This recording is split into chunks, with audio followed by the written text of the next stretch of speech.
Hi, it's Chris Slogar from BuckeyeInklings.com, and today I'm going to show you two very easy projects that each use half of an acetate box. Okay, so you see the first one here, and I have it made up as a Halloween treat, but if you change the papers and stamps, you can modify this to any occasion or theme or season. So both of the projects I'm going to show you are really adaptable like that. And as I said, they use our acetate card boxes, which are sized to hold our regular cards, right? So I have a pack of cards in this one. But we are going to use half a box in each of our projects. And since there are 10 in a pack, that means you can get 20 projects from one pack of 10. So that's great. Okay, let's get started. I'll just set these aside. Here is one acetate box, and if you ignore the flaps, if you just look between the main section of the box, it's almost 6 inches long. So instead of trying to figure out like what's half of 5 and something 16ths, I'm just going to lay this on my grid paper, kind of centered between 0 and 6 inches here. And then take a ruler, and I have a Stampin' Write marker here.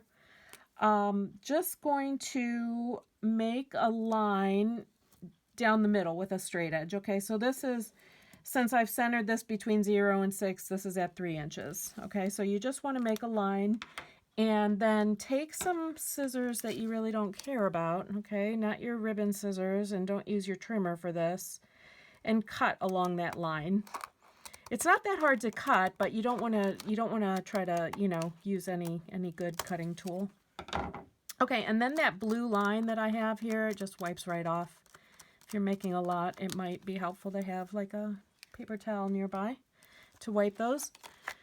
Okay, so yeah, all you have to do to assemble these boxes is kind of square them up and tuck in the flaps.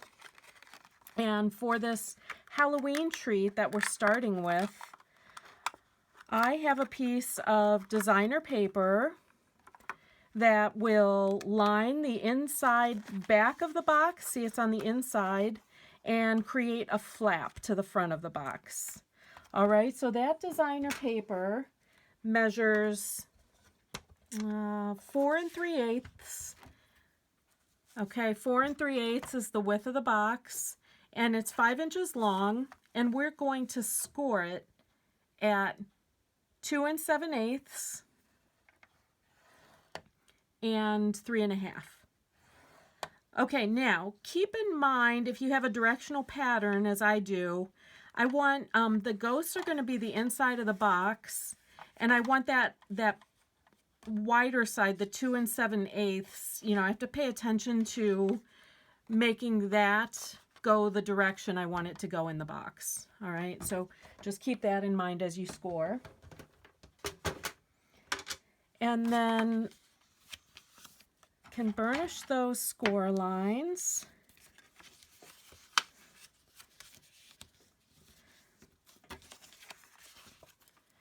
And I have these Velcro dots from my fabric store. So I'm just going to tuck the paper in the back of the box. You could secure it there, but once you have Velcro on this front flap, it stays there pretty nicely. You don't really need to. And oh, I loved how I found these York peppermint patties. See, there's a purple one and a black one. So you can put your candy in the box.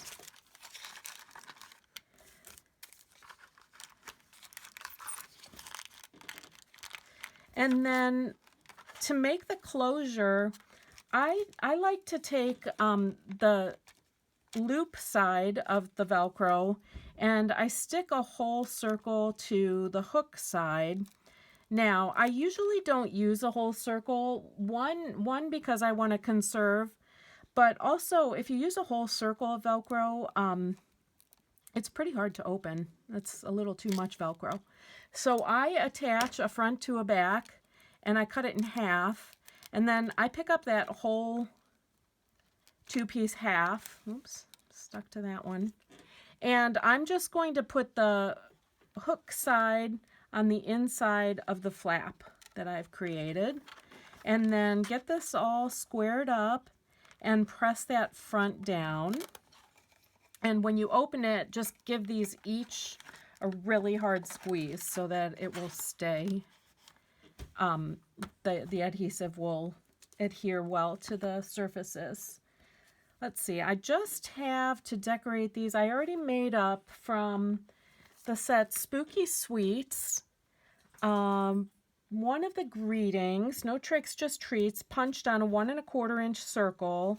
And then my background piece here is the punch from the Christmas Traditions punch box. Just a cute shape. I'm sure you can come up with, you know, anything that you have in your stash.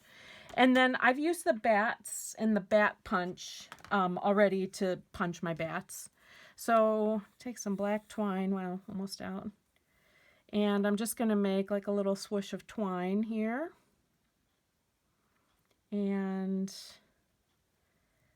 tack that down to my box front.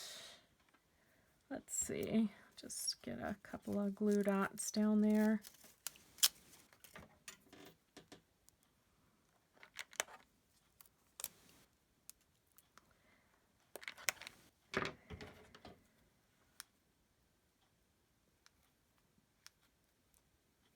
Oops, I need some, my scissors got sticky.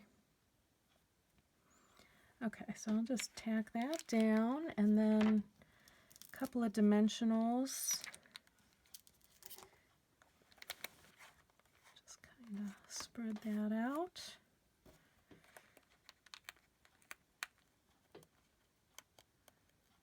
And then, like I said, I've already got the bats. Going to glue one of these down in the background, and then I've got one up on dimensionals. I've got the little dimensionals here that'll fit on the bat wings.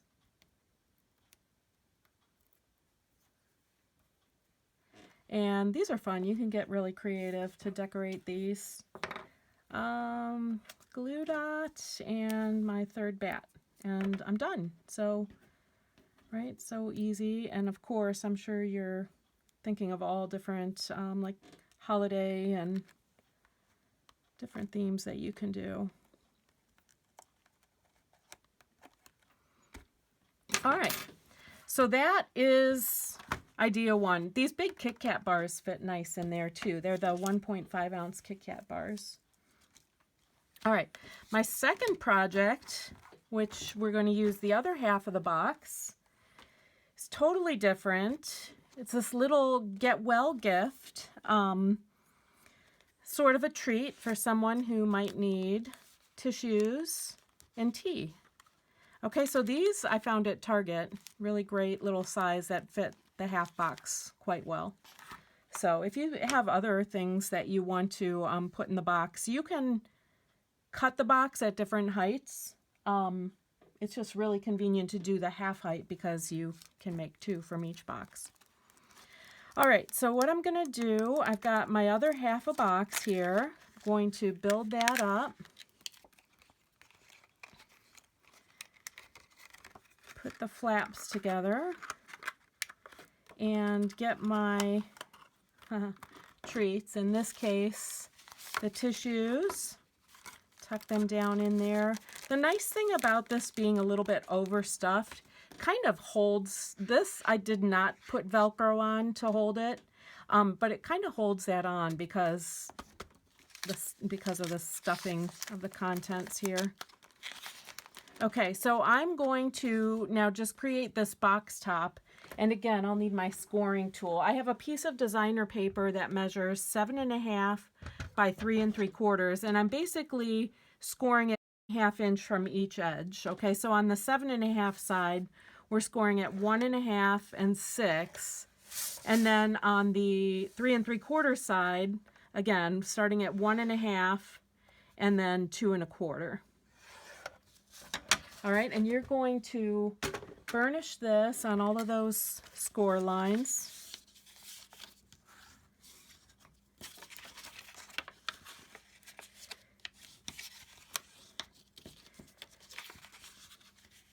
And we're gonna, this is pretty quick and dirty. Just trim. If you're holding this with the long side facing you, we're trimming the score line up to the first horizontal score line, okay? So cut those verticals up to the first horizontal and then rotate it around and cut the opposite side as well.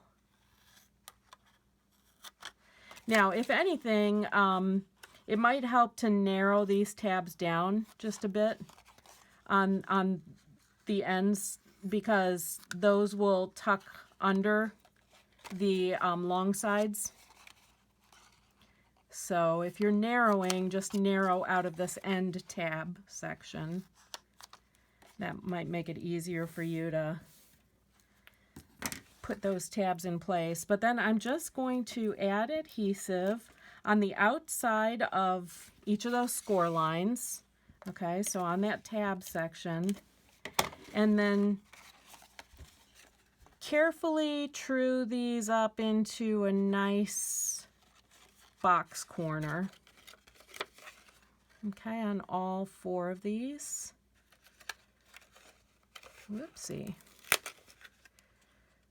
Now, if you end up with something that doesn't match up great, like this one, okay, because sometimes you might have cut a little too big, or the score line might have just folded a little short.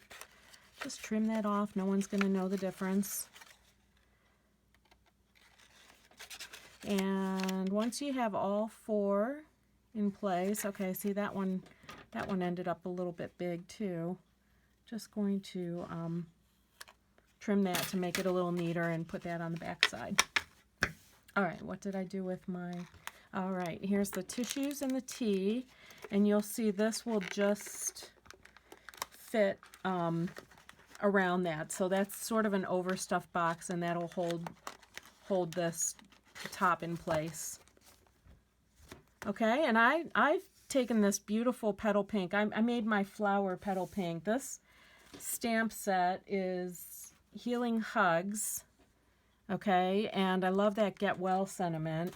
So I've made my flower already in petal pink and cut it from the stitched circle, the second largest of the stitched circles. And I am going to take this beautiful twine and make a bow, if I can, just over here. If you would like to have a firmer attachment of this top, you could wrap some ribbon the other way around the box, but I just kind of like that this top slips on and off pretty easily, and I'm not too concerned about, you know, I could put a little piece of Velcro on this one too, but I kind of sort of like it that it just slips on and off. Okay, now I wanted to remember to say about this flower piece, I'm going to stamp it with the archival ink, or if you don't have archival StazOn, I think the black just is going to give you better coverage, the archival or the StazOn versus Memento when you're stamping over a stamped image. And I find that true with my designer papers too. If I'm stamping on designer paper, that black from the archival or the StazOn just gives you much better coverage. Very opaque black. Okay, so I have a scallop circle cut, and then I am just going to kind of locate that tie where I want it and add, I'm putting the dimensionals on the designer paper, not on the twine, just to make sure I have like a firm attachment there. And I'll put this in place. I've also stamped in Tranquil Tide some leaves that I will just kind of tuck in under here. And then just because it's fun to add a little embellishment, I've got these great sequins that are self-adhesive and maybe a couple of rhinestones. And we'll put it there where that's shining. in there. And just those extra little touches really finish a project. Give your eye something to look around at. And then I just cut those and that's that. So 2 very easy, very adaptable projects that I just think are really fun. And like I said, you get a lot of these. If you have a pack of 10 of those acetate boxes, you can make 20 of these projects. So that's really great. All right, well, if you need to shop, please visit me at buckeyeinklings.com. There is a gift there this month for orders over $35. I'd love to have your business there. I'll send you a thank you card as well. Otherwise, thanks for tuning in. Bye-bye.